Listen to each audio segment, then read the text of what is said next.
Welcome to the Leading Sight News.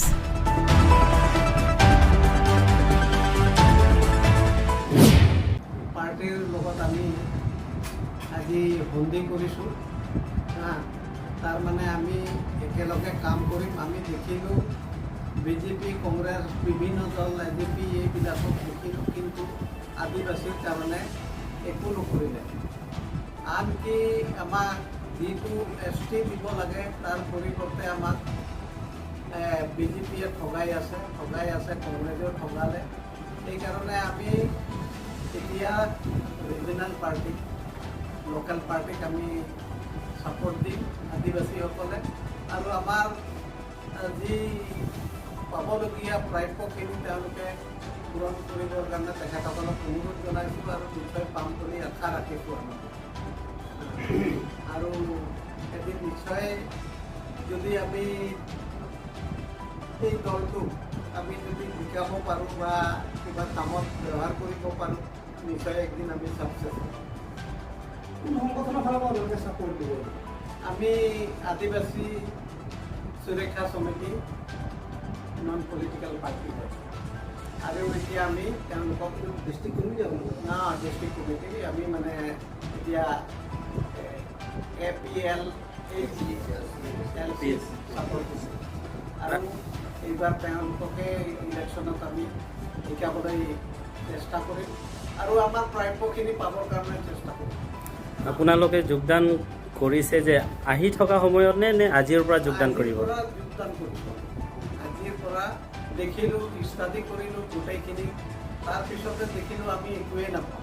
আপোনালোকে আজি ডিফুত যে আহিছিলে, কেইজনমান হ'ব ইয়াত ডিফুত অহা আপোনালোকে? আমাৰ কমিটিৰ মানুহখিনি আহিছোঁ, কমেও 11-12 জন। আচ্ছা, খালি অকল কমিটিৰ মানুহ তেনেকৈ আমি এতিয়া গৈ মিটিং চিটিং কৰিম আৰু আমি এতিয়া অৰ্গেনাইজ কৰিম গোটেই কাৰ্বি আংলং, আৰু আমি মানে ছাকচেছ কৰিম। আৰু এতিয়া আপুনি ইয়াৰ পৰা গৈখিনি গোটেই ৰাইজক আপোনালোকে মিটিং কৰি আপোনালোকে জনাব যে, মানে ৰাইজক জনাব আৰু ৰাইজকো জনাম, শাখা কমিটিবিলাক জনাম, আৰু জেগা জেগাই ইয়াতে ডিষ্ট্ৰিক্টবিলাক আছে, পশ্চিম কাৰ্বি আংলং, বোকাজান, চাব ডিভিজন, ডিফু, এইবিলাক আমি হাওৰাঘাট এইবিলাক গোটেই ঘূৰিম আমি। আৰু যি আদিবাসী লোকসকল আছে আমি তেওঁলোকক অৰ্গেনাইজ কৰি মানে নেক্সট MLA-টো আমি কাৰ্বি আংলঙত আপোনালোকে যোগদান মানে সংগঠনৰ ফালৰ পৰা ছাপোৰ্টটো দিছে, ফুল ছাপোৰ্ট আৰু যোগদান বুলি নহয়, ফুল ছাপোৰ্ট আপোনালোকে অলৰেডি কমিটিবিলাক আছে, সেই হয়, হয়। কমিটিবিলাকৰ লগত গোটেই ডিষ্ট্ৰিক্টখনত যৌথভাৱে হয়। সেইটোৱে মানে যোগদান কৰাটো বেলেগ, আকৌ ছাপোৰ্টটোতো বহুত বেলেগ ন? নাই, ছাপোৰ্ট নহয়, যোগদান আৰু মানে কি ক'ব, এইটো বন্দী ক'ব অসমীয়া হ'ব। সেই তাকে ক'লোঁ। এটা গোট আৰু বুজাবুজি হৈছে। এটা গোট আৰু মানে বুজাবুজিৰ মাজতে চলি যাব আৰু আহি থকা যিটো MLA ইলেকশ্যন ফৰ্মত। MLA অকল নহয়, আমি ইয়াততো কাৰ্বি আংলঙত থাকিবলৈ আছে। হয়, অসম চৰকাৰে আমাক ST নিদিয়ে, আমিতো ইয়াতে থাকোঁ যেতিয়া কাৰ্বি আংলঙৰ যোগেদি আমি ST-টো খুজিব লাগিব আৰু তেখেতসকলে নিশ্চয় দিব। সংবিধানত আছে যেতিয়া আমি জোৰদাৰকৈ তেওঁলোকক অনুৰোধ জনাম, আৰু যিটো সংবিধানত আছে আমি পামেই। কিন্তু অসম চৰকাৰে আমাক ঠগিয়ে আছে, সদায় ঠগি আছে। আমি আৰু কিমান সহ্য কৰিম? এতিয়া ছেটেলাইট কাউন্সিল দিছে, এইটো কি কৰিব, কি ডেভেলপমেণ্ট কৰিব? এইটো কৰি দেখাওকচোন, হেমন্ত বিশ্ব শৰ্মাই কৰি দেখাব পাৰে, কিন্তু একোৱেই নাই। এতিয়ালৈকেতো 1 টকাও দিয়া নাই কোনো আদিবাসী এই সংগঠনৰ ল'ৰাবিলাকক, দিয়াই নাই। কেতিয়া দিবহি, কেতিয়া উন্নত কৰিব? আপোনালোকৰতো এজন MSC আছে, আপোনালোকৰতো এজন MSC আছে। MSC নাই, আদিবাসী নহয় এইজন। আদিবাসী MSC নহয়, মই ডাঠেৰে ক'ব পাৰোঁ। এইটোতো আদিবাসী ভাষা জানিলে যে আদিবাসী হ'ব সেইটো নহয়, এইটোতো তেলেঙা মানুহ হয়, তেলেংগানাৰ মানুহ। এইটো লিষ্টত চাওক আপোনালোকে, লিষ্টত চাওক, আদিবাসী লিষ্টত চাওক। এনে সি গৈ যদি ট্ৰাইবেল হয় বুলি ক'লে নহ'ব নহয়। এইটোতো লিষ্টটো কালিতো সি কেঞ্চেল হ'ব। মোৰ ল'ৰা যদি IAS দিয়ে তেতিয়া সি আউট হ'ব লাগিব, সি নাপাব। আদিবাসী ক'লে নহ'ব নহয়। BJP মানে কণা হাঁহক কটা ধান দিয়া নিচিনা দিছে। এইটোতো এই আদিবাসীহে খুজিলে টিকেট, কিন্তু দিলেতো তেলেংগানা, এইটো নহ'ব। তেলেংগানাৰ মানুহ, বাগানতো চব মানুহ, বেংগলী মানুহ আছে, অসমীয়া মানুহ আছে। সেইটোতো কেতিয়াও সি আদিবাসী নহয়, সেইখিনি আমি মানি নলওঁ। এইটো আমিতো সি যদি হাই ৰেংকত যায় আমি কেছ কৰিম তাৰ ওপৰত, নকৰিম নেকি? সমান তেলেংগানা অঁ, সেইটো কথা আছে। কিন্তু আমাক কিমান দিন খুজিব আৰু আমি এতিয়া একো বিশ্বাস নকৰে। আমি এতিয়া যি লোকেল পাৰ্টি আছে আমি মানে নিশ্চয় পাম বুলি আশা ৰাখিছোঁ আৰু আহিছোঁ আজি মানে এই পাৰ্টিতে ক্লিয়াৰ কৰি দিম সেইটো কৰি দিওঁ মই বস্তু কৰি দিওঁ আজি মানে আজি আমি APRCৰ লগত মানে যোগদান কৰিলোঁ আদিবাসী সুৰক্ষা সমিতিৰ যোগেদি। এই সুৰক্ষা সমিতি সকলোমান কাৰ্বি আংলঙতে ইয়াত মেম্বাৰ আছে আৰু ইয়াৰ পৰা এই সমিতিৰ যোগেদি আপোনালোকে জানিব মানে এটা ৰুৰেল ডেভেলপমেণ্ট ৰিচাৰ্চ চেণ্টাৰো অনা হৈছে দিল্লীৰ পৰা। এনেধৰণৰ এৱাৰনেছ কামবিলাক কৰি থাকে। ৰাজনীতিক ক্ষেত্ৰত আমাৰ জনগোষ্ঠীটো আজি যি পৰ্যায়ত আছে, সেই 47 চনত যি পৰ্যায়ত আছিলে আজিও সেই পৰ্যায়ত আছে। আজি ভূমিৰ মানে সমস্যা আছে। আজি আমাৰ মানুহবিলাকে একেবাৰে দৰিদ্ৰ সীমাৰেখাৰ তলত আছে। আজি এয়াৰাও পিছত যাই 1 বিঘা মাটি যদি নামজাৰি কৰিবলৈ গ'লে 10,000 টকা বিচাৰে। গতিকে এইবিলাক আমাৰ যিবিলাকে নেশ্যনেল পাৰ্টিবিলাক গ্ৰহণ কৰি আছে, তেওঁলোকে কোনো দিনেই এই জাতিটোৰ কাৰণে একো এটা নকৰিলে, ভাল কাম নকৰিলে। মানে আমাৰ মাজত উপস্থিত হৈছে মাইকেল কাশ্যপ আৰু আনুক হেৰিঞ্জ, আৰু ইয়াত 11জনমান আমাৰ আদিবাসীসকলে APHLC লগত এলাইনমেণ্ট নিচিনা বৰ্তমান এলায়েন্স কৰিবলৈ আহিছে। এটা ট্ৰিটি আৰু এটা সন্ধি এটা বনাবলৈ ইয়াত আহিছে। কাৰণ আমি APHLCটো আমি অপেনলি সকলোকে কৈ আছোঁ যে আমি ট্ৰাইবছসকলক অসমীয়া খিলঞ্জীয়া অসমীয়াসকলক আৰু আদিবাসীসকলৰ প্ৰব্লেমছটো সমাধান কৰিবলৈহে আমি যুঁজি আছোঁ আৰু সেইটোৱে যুঁজি থাকিম। আদিবাসীসকলৰ তেওঁলোকে 1778তে তেওঁলোকে শিডিউল পাইছিলে 1778 1778 চনত তেওঁলোকে শিডিউল পাইছিলে। বহুত আগৰ কথা। সেইকাৰণে আমি পিছতহে পাইছোঁ।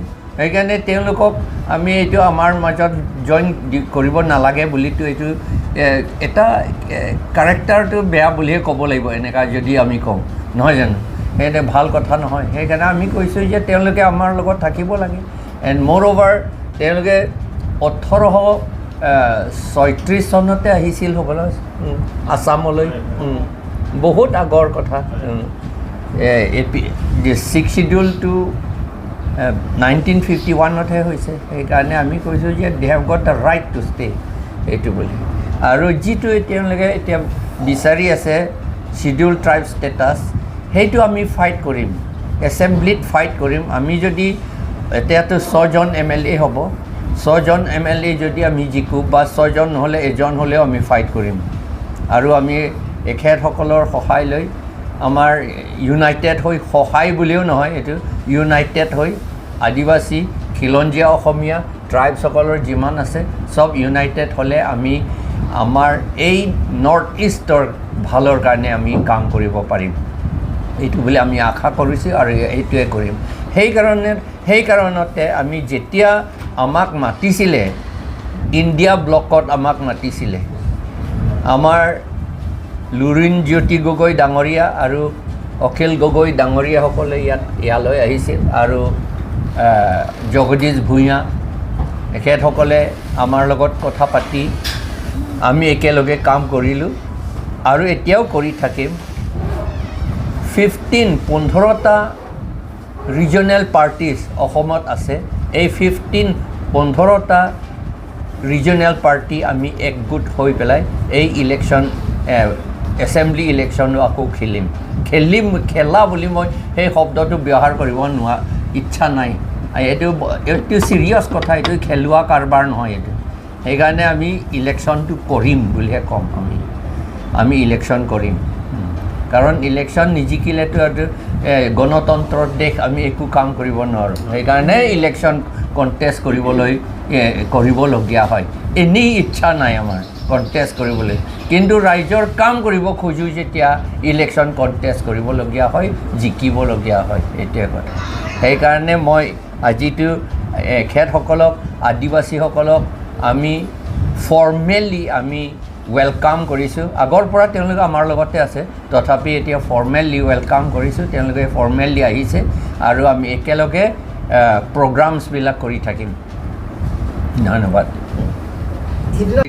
তেওঁলোকে আমাক পিতন দিয়ে এতিয়া আমিহে পিতন নিদিওঁ নহয় তেওঁলোকেহে আমাক পিতন দিয়ে তেতিয়াহ'লে কোনে সংঘাত সৃষ্টি কৰিছে বিজেপিহে সংঘাত সৃষ্টি কৰিছে আৰু তেওঁলোকে এতিয়া আকৌ এটা খুব বেয়াকৈ সৃষ্টি কৰিছে যে KPLA বুলি এটা আকৌ ফৰ্ম কৰিছে এক্সট্ৰিমিষ্ট গ্ৰুপ এইটোকে বিজেপিসকলে ফৰ্ম কৰিছে এইটো মই চিন্তা ক'ব পাৰোঁ বিজেপি চৰকাৰে এইটো ফৰ্ম কৰিছে আমাৰ ট্ৰাইবেলসকলৰ মাজত এথনিক ভায়লেঞ্চ আকৌ কৰিবলৈ সেইটো কৰিছে আৰু কিয় কুকি এক্সট্ৰিমিষ্টসকলৰ এতিয়াও SOO কিয় ৰাখিছে ৰেংমা এক্সট্ৰিমিষ্টসকলৰ কিয় এতিয়ালৈকে SOO তাৰমানে ছাছপেনশ্যন অফ অপাৰেশ্যনত কিয় ৰাখিছে তেওঁলোকক MOU তেওঁলোকৰ লগত কিয় চহী নকৰিলে তেওঁলোকৰ লগত MOS কিয় চহী নকৰিলে এতিয়ালৈকে বন্দুক তেওঁলোকক হাতত ৰাখিবলৈ কিয় দিছে এইটো সংঘাত সৃষ্টি কৰিবলৈ এতিয়া